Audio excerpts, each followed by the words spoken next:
Well, hell's bells, ladies and gentlemen. It looks like the Philippines is one step closer, ladies and gentlemen, to approving divorce in the country. Now, what that means, ladies and gentlemen, to all my foreigner folk, you no longer have to pay that large, roughly about $10,000 annulment fee to be able to marry your boo thing, right? But I will tell you, it is not going to come without its fair share of challenges. You see, the Philippines is a country that is built upon the Catholic belief and the solid foundation of the family. As a matter of fact, in an article I just read, it said that the Vatican and the Philippines are the only two places that do not have rules for divorce in their respective locales. So what that means, ladies and gentlemen, is although you are one step closer because the House of Representatives have said, okay, we're going to sign off on this. I think the overall majority vote was like 131, as opposed to 126 the last time they voted. Now it's up to the Senate. And there are a lot of large Christian-based groups that have openly said that they're going to make it very, very difficult for them to approve divorce in the country because they believe in the strong family unit and the foundation, and they just don't want that to be allowed in the country. But as I was doing my research and I was actually like trying to run the numbers and think about things and trying to figure out where this is all coming from, even though I already know, I kind of came across some interesting facts. They said that a lady that is caught being adulterous by nature is given 6 years in prison, but a guy that is caught having sexual intercourse and or is it concubinage? Excuse me if I got that wrong. They only get 4 for roughly about the same quote unquote crime. You see that, my friends, is why a lot of these quote unquote feminist groups or women's rights groups are like, hey, look, we need divorce because we're not treated right. This is more of a patriarchal society. That's always an interesting topic of conversation that I'm going to kind of leave alone, but you know where I'm going with this one. But, overall, it's this close, ladies and gentlemen. This close to the country saying, you know what, we're going to allow divorce.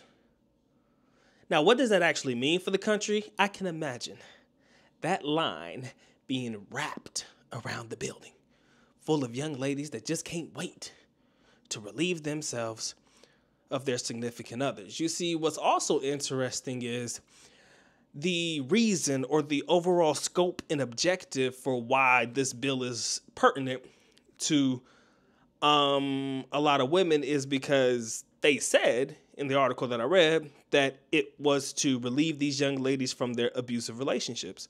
So apparently it's like, hey, this gives women a chance to get out of their abusive relationships and things like that, and allow them to move on with their lives and stuff. But even if they do allow for annulment, which they do, and it's a very steep price in order for you to be able to do that, they said there's still limits to what a woman can do once they are officially annulled and all of that stuff. So it puts everybody in a very, very compromised position. More specifically, the young lady in the relationship in a compromised position. And I do believe that there's stipulations for you to be able to have, or to be able to file for annulment. You got to follow these stipulations, or you have to be able to fall under a certain criteria in order for you to be able to do that. And one of those, if I read it correctly, I could have read it wrong, but it said that you had to have been married before the age of 21. Well, damn. If I didn't decide that I wanted to get married until I was 30, you just stuck with that. Apparently, you just stuck with he, she, or them. It don't matter. You just stuck with them, right? You just stuck with them. That is what it is. But at the same time, divorce has been prevalent in the United States forever, as far as I've been born, right? It's for many, many years. We all know that the greater majority of young ladies are the ones that file for divorce before guys do. In the Philippines, if it is able to come to fruition, I do not see it being any different. But I also kind of sense there may be a little bit of an issue that could potentially happen down the line, right? Knowing that divorce is an option. You see, if you think about how the majority of these young ladies and the older generation in the Philippines was raised, you ride or die for your family, you ride or die for your significant other. There's nothing else, right? Good, bad, or indifferent, the older generation is going to tell you to what? Stick it out, right? Put up the dukes, stick it out, fight for your love type shit, right? But I understand the new generation, which I honestly believe the majority of them aren't really looking to get married.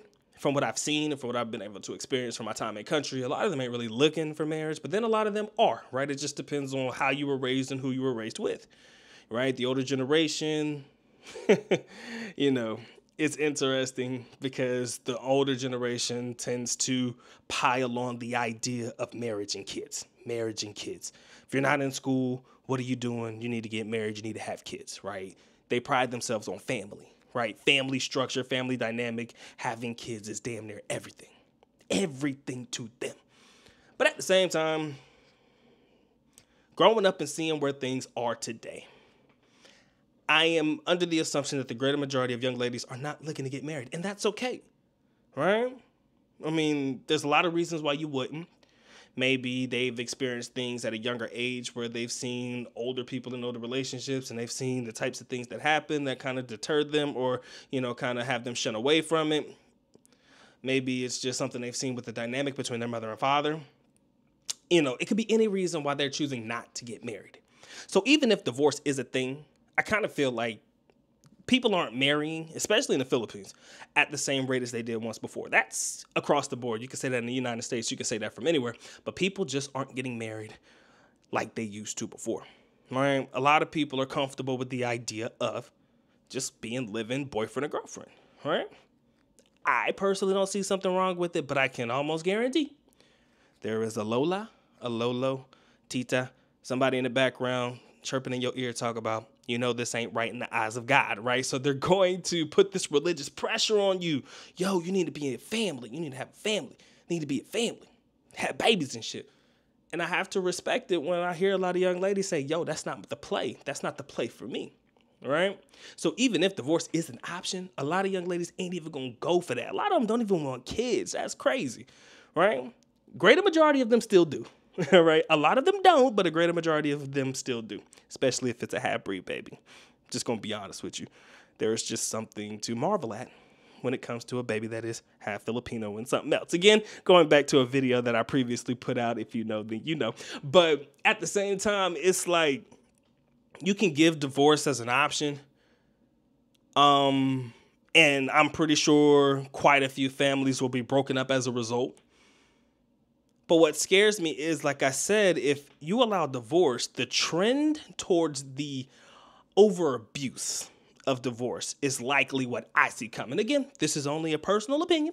It could be however you slice it, however you dice it. But personally, I can see a lot of abuse of the system if divorce is an option, right? If I don't like you and I marry you today, fuck it off. We divorce tomorrow, right? And again, the only reason I say that is because I see it happening a lot where I'm from, right? And, if I know personally that if I marry somebody here and if I don't really like them like that, I could just say bye-bye to them and be done with them by tomorrow. Why wouldn't you abuse it, right? You would hope that people marry for love, but sometimes that ain't it, right? Sometimes that's not the play.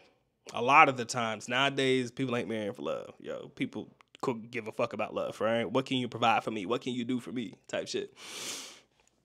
But again, I'm just a man with a microphone and an opinion. And everybody's entitled to have an opinion. And I would love to hear yours, ladies and gentlemen. Comment section below, man. Let me know how you feel. Do you believe that divorce in the Philippines is a good idea? Do you believe that it's going to help eradicate a lot of young ladies from the perils of being bogged down by the patriarchy? Or do you believe divorce is nonsense? We don't need it. The family dynamic and the structure shall remain sound without the government allowing themselves to interfere in said relationships or to allow people to sign a little piece of paper and shit that says, you know what, we are no longer married.